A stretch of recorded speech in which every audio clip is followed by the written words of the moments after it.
كما وقع في زماننا في أتباع ابن عبد الوهاب الذين خرجوا من نجد.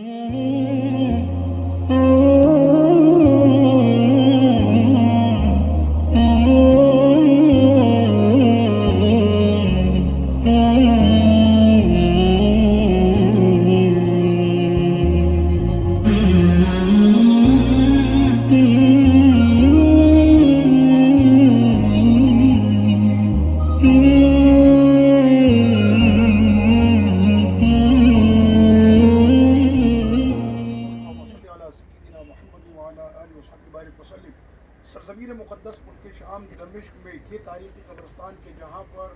امہات المؤمنین اہل بیت اطہار اور کربلا والوں کے سر انور اور وہیں پر وہ چمکتا وجود حضرت سیدنا بلال حبشی رضی اللہ عنہ کا اور نہ جانے کتنے اہل بیت کے ائمہ صحابہ اکرام تابعین اور زمانے کے بڑے بڑے فقہ ائمہ اور مجتہدین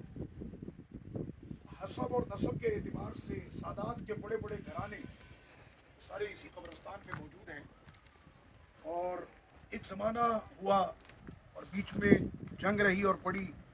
خونی جنگ ہوئی اس ملک کے اندر. 10 سال وہ جنگ کا عرصہ رہا. 10 سال پہلے الحمدللہ اس سے دربار شریف میں خدمت کا ایک شرف ہمیں نصیب ہوا تھا اور وہ ہمارے حنفیوں کے امام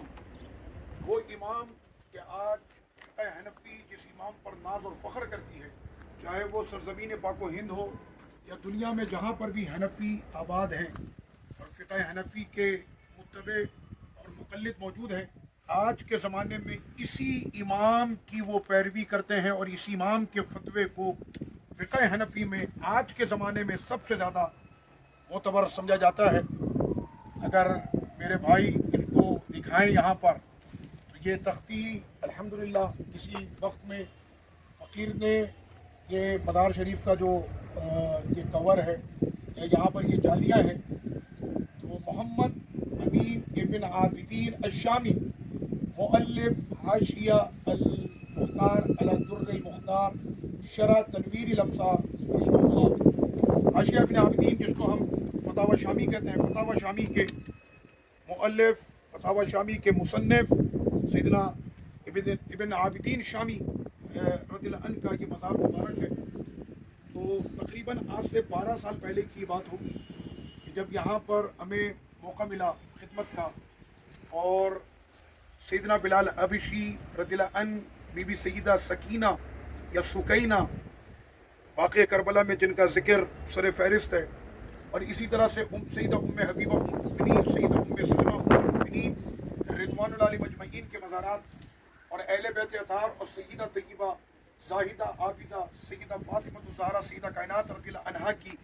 وہ خادمہ خاص سیدہ فضا ان کے دربار شریف پر جو ہے وہ خدمت کا موقع ملا. تو اسی وقت میں یہ قبر شریف جو ہے وہ ظاہر ہوئی اور اس وقت یہاں پر جو وزارت اوقاف ہے